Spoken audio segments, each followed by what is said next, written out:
I was talking a lot about using horror within my practice.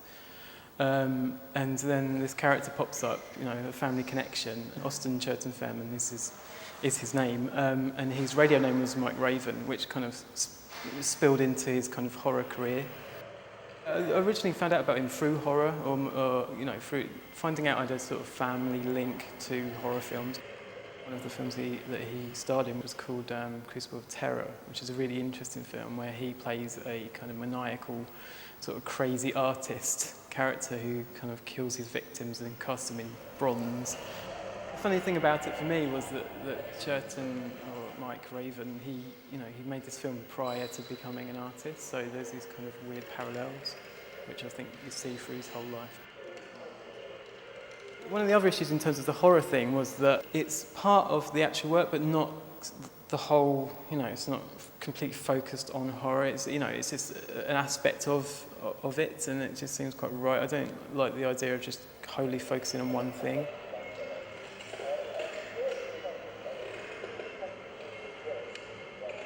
It came from an unedited documentary about his life as a sculptor, sort of later life as a kind of woodcarver.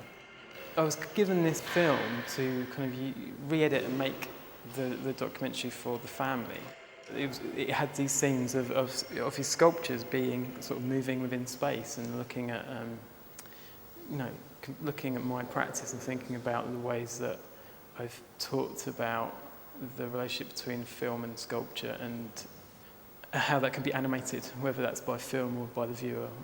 It's a great starting point, and it seemed quite natural, and those sort of parallels sort of became quite obvious. And from that point, I sort of liked the idea of perhaps kind of looking at his past life and sort of think about how these sort of past experiences would affect the object and what that would do to the object.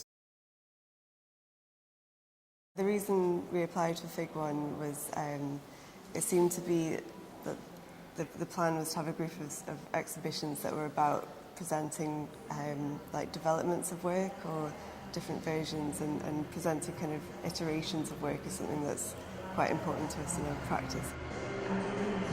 I suppose because we're dealing with these quite ubiquitous kind of worn signifiers in the work that relate to like corporate brand identity. It's kind of, repetition is like one of these quite classic brand identity strategies. The past two incarnations of this work have been in two very different situations or scenarios.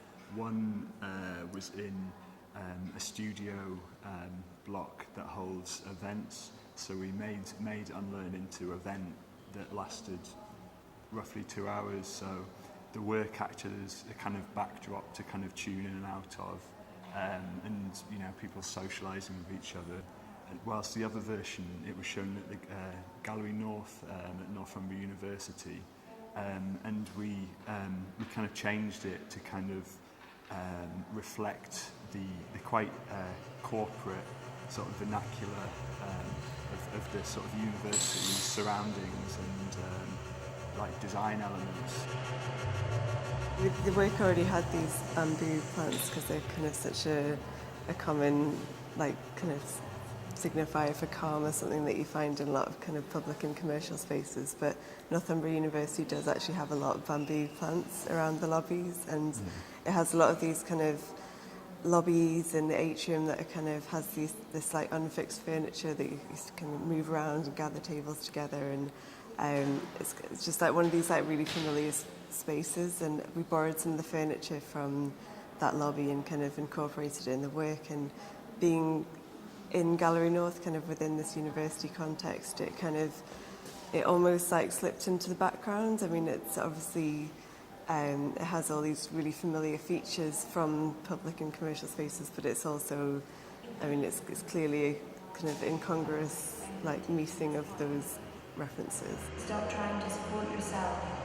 Allow the ground to do this for you. It's kind of interesting the different ways of showing this, because when we first made it, we thought that all the sounds played together would just be like completely unbearable and like completely grating. But when we showed it at the Northern Charter that Dan was talking about, it was actually people stayed and they kind of got lulled into this weird hypnotic kind of sense of just like I don't know, I think you just know how to behave when you hear that music.